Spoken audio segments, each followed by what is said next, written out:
नमस्कार। अपन पढ़ रहे थे ब्रिटेन का संविधान। ठीक है, आपने ब्रिटेन के संविधान में क्या पढ़ा है कि मंत्रिमंडल प्रणाली की विशेषता। पीछे आपने क्या पढ़ा? मंत्रिमंडल प्रणाली की विशेषताएं क्या क्या पढ़ी है आपने? सम्राट मंडल की बैठकों में क्या लेता है? बैठकों से क्या रहता है? बाहर रहता है। यानी कुछ पॉइंट आपने पढ़े थे वो। ठीक है, अब आगे अपन जो पढ़ रहे हैं वो क्या है? मंत्रिमंडल के कार्य एवं शक्तियाँ, यानी मंत्रिमंडल का क्या कार्य है और क्या क्या उनके पास शक्ति है। ठीक है, तो अपन ने पढ़ा है वो है मंत्री परिषद वह धुरी है जिसके चारों ओर समस्त शासन यंत्र घूमता है। ठीक है, समस्त शासन यंत्र घूमता है। जैसे मंत्री परिषद संसद की एक परामर्शदायी क्या है? समिति मात्र है। क्या है मंत्री परिषद? संसद की एक परामर्शदायी समिति मात्र है जिसका कार्य शासन के संबंध में राजा को सहायता एवं मंत्रणा देना है।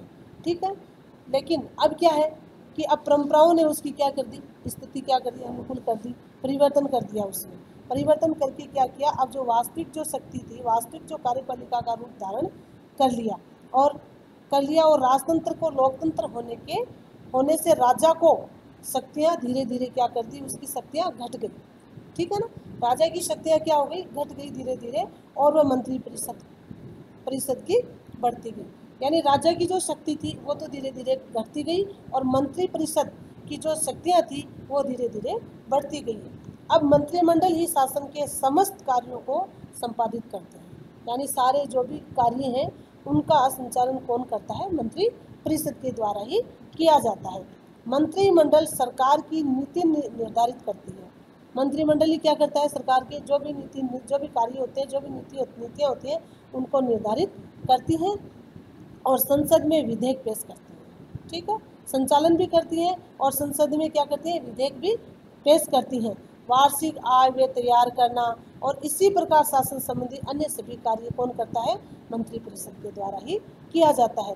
तो मंत्री परिषद के कार्य और शक्तियों का जो आपने जो पढ़ा है वो कौन करता है? मंत्री परिषद के द्वारा ही कार्य को किया जाता है। तो इसमें सबसे पहली जो विशेषता बताई गई है, जो शक्तियाँ बताई गई हैं, जो कार्य बताए गए हैं वो क्या है? कार्य उनकी शक्ति क्या है? विधि निर्माण संबंधी कार्य। यानी सबसे पहली शक्ति क्या बताई गई है? विधि निर्माण संबंधी कार्य। यानी क्या कहा गया है कि कानून बनाने का, कानून बनाना कौन बनाता है? कानून संसद के द्वारा बनाया जाता है। ठीक है ना, तो कानून सैद्धांतिक रूप में कानून बनाना संसद का कार्य है। कानून को बनाना किसका कार्य माना गया है? संसद का कार्य है। कहाँ? ब्रिटेन में। ब्रिटेन का संविधान पढ़ रहे हैं अपन।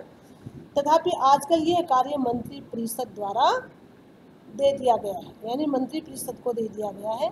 ये कौन? संसद के द्वारा नहीं होकर के किसको दे दिया गया?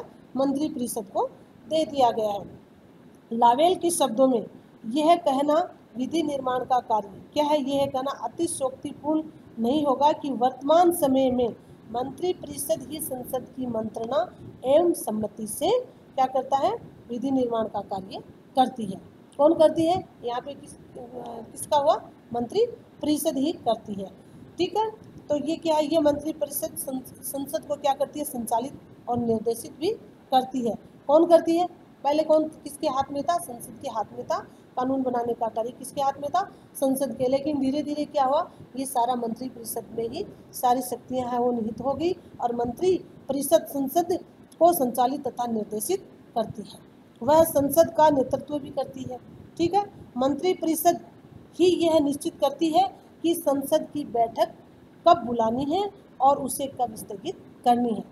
ठीक है, कौन करता है? मंत्री परिषद के द्वारा ही किया जाता है कि संसद की बैठक कब बुलानी है और कब उसको स्थगित करना है और कब उसे भंग किया जाए। ये सारा कार्य किसमें निहित बताया गया है? मंत्री परिषद में ही बताया गया है।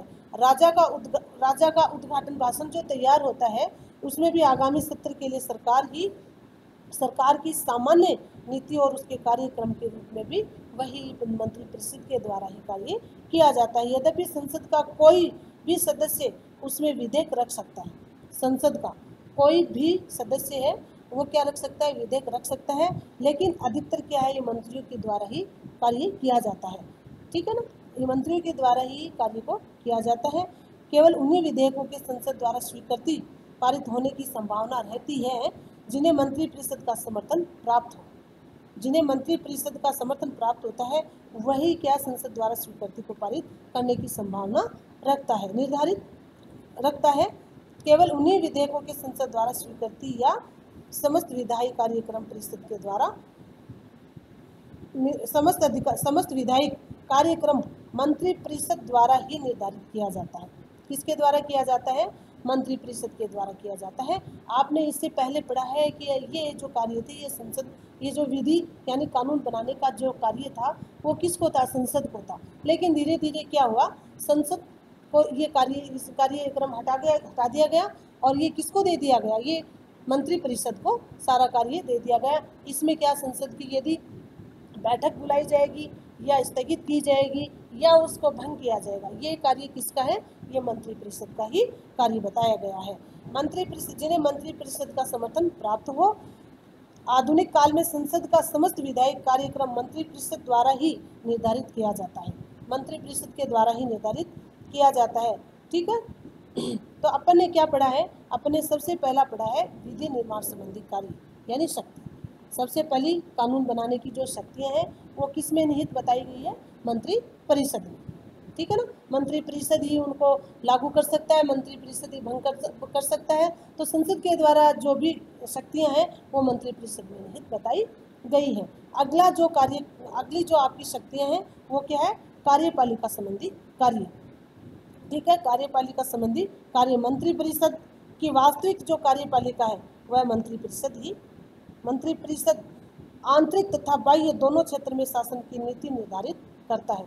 यानी जो बाहरी जो कार्य है वो और आंतरिक जो भी कार्य है उसकी शासन की जो नीति निर्धारित करना है वो मंत्रिपरिषद के द्वारा ही की जाती है।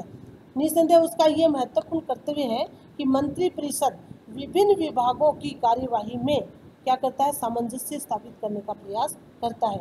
यानी विभिन्न विभागों में जो भी विभाग है उनमें सामंजस्य स्थापित करने का कार्य किसका है? मंत्रिपरिषद का ही बताया गया है। सन 1918 की शासन नियंत्रण समिति के प्रतिवेदन में मंत्रिपरिषद के मुख्य जो कार्य बुलाए गए थे वो सबसे पहला है संसद के समक्ष प्रस्तुत की जाने वाली नीति को अंतिम रूप प्रदान करना। संसद के समक्ष प्रस्तुत की जाने वाली नीति को अंतिम रूप में प्रदान करना। संसद द्वारा निर्धारित नीति के अनुसार राष्ट्रीय कार्यपालिका पर नियंत्रण रखना। राज्य के विभिन्न विभागों के अधिकारियों में निरंतर सामंजस्य बनाए रखना तथा उनकी शक्तियों को परिसीमित करना। ये है काम किसका था? मंत्रिपरिषद का ही कार्य था। मंत्रिमंडल के विभिन्न विभागों के अध्यक्ष होते हैं। सही है, मंत्रिमंडल के विभिन्न विभागों को क्या बताए जाते हैं? अध्यक्ष होते हैं। अपने विभाग का संचालन करना और उनकी गतिविधियों पर नजर रखने का दायित्व होता है। किसका होता है? प्रत्येक मंत्रिमंडल के अध्यक्ष होते हैं, उन अध्यक्षों का ही कार्य होता है। मंत्रिपरिषद शासन के विभिन्न विभागों के कार्य में समन्वय स्थापित करती है और देखते हैं कि उन्हें किसी भी प्रकार का उसका कोई विरोध न हो। ठीक है, तो आधुनिक काल में प्रत्यायोजित विधि निर्माण के फलस्वरूप मंत्रिमंडल का कार्यकाल और भी बढ़ गया है। आजकल संसद कार्यभार की अधिकता और विधेयकों को जटिल प्रकृति के कारण उनकी विधियों की केवल मोटी रूपरेखा तैयार कर देती है और कार्यपालिका को अधिकृत कर देती है कि वह उन्हें क्रियान्वित करने के लिए आवश्यक नियम बनाए। इस प्रदत्त अधिकार के कारण मंत्रिपरिषद की शक्तियों में अत्यधिक वृद्धि हुई है। यानी मंत्रिपरिषद की शक्ति के अंदर क्या हुई है? अत्यधिक वृद्धि हुई है। तो आपने जो पहली शक्ति पढ़ी थी उसमें क्या पढ़ा था? आपने विधि निर्माण संबंधी शक्ति। अब दूसरी जो शक्ति पढ़ी है उसमें है कार्यपालिका। ठीक है, कार्यपालिका संबंधी जो भी कार्य करना है वो किसके द्वारा किया जाता है? मंत्रिपरिषद के द्वारा ही किया जाता है। अगली जो अपना है वित्त संबंधी कार्य, यानी वित्त से संबंधित लेखा जोखा करना, आय व्यय करना, जो भी मतलब साल में पूरी साल में कितना खर्च होगा, कितना बचेगा, इसके लिए भी एक वित्त विभाग का वो व्यापक शक्ति प्रदान करते हैं। मंत्री चुनते हैं और वो मंत्री सारा कार्य करता है। जैसे मंत्रिपरिषद को वित्तीय क्षेत्र में भी व्याप्त शक्तियाँ प्राप्त हैं, बहुत सारी शक्ति प्राप्त हैं। उसका एक महत्वपूर्ण सदस्य वित्त मंत्री संपूर्ण देश के लिए वार्षिक बजट बनाता है, यानी वार्षिक बजट बनाता है। उस बजट के अंदर भाई पूरी साल में कितना खर्चा होगा, क्या क्या उसमें बचेगा, तो ये जो कार्य करता है उसके लिए एक क्या करना पड़ता है, वित्त मंत्री संपूर्ण देश में एक वार्षिक बजट तैयार करने के लिए बनाया जाता है और उसे संसद के समक्ष रखता है, ठीक है ना। उसे किसके समक्ष रखता है, संसद के समक्ष रखता है। आगामी वर्ष में किस मद पर कितना व्यय होगा और इस व्यय के लिए साधन कैसे जुटाए जाएंगे, यह सब वही तय करता है। कौन से नए कर लगाने हैं, कौन से पुराने कर समाप्त करने हैं, वर्तमान में घटना घटाना बढ़ाना, ये किसका कार्य है, वित्त मंत्री का ही दायित्व बताया गया है। तो आपने जो तीसरा जो शक्ति पढ़ी थी, उस शक्ति के अंदर क्या पढ़ा, वित्त संबंधी, यानी वित्त जो धन से संबंधित जो भी कार्य है वो किसका है, वित्त मंत्री का है। तो संपूर्ण देश के लिए एक ही वित्त मंत्री बनाया जाता है और वो ही वित्त मंत्री संसद में क्या करता है, संसद के समक्ष अपना क्या रखता है, बजट को रखता है। वार्षिक बजट तैयार करके संसद के समक्ष रख के और उसका लेखा जोखा करता है कि कितना पूरे वर्ष के अंदर क्या खर्चा होगा, क्या उस पूरे वर्ष में बचेगा, क्या पूरे वर्ष में साधन की व्यवस्थाएं होंगी, किस में कर घटाना है, किस चीज़ में कर को बढ़ाना है। तो ये सारे कौन करता है, ये मंत्रिमंडल में मंत्रिपरिषद के द्वारा ही, वित्त मंत्री के द्वारा ही किया जाता है।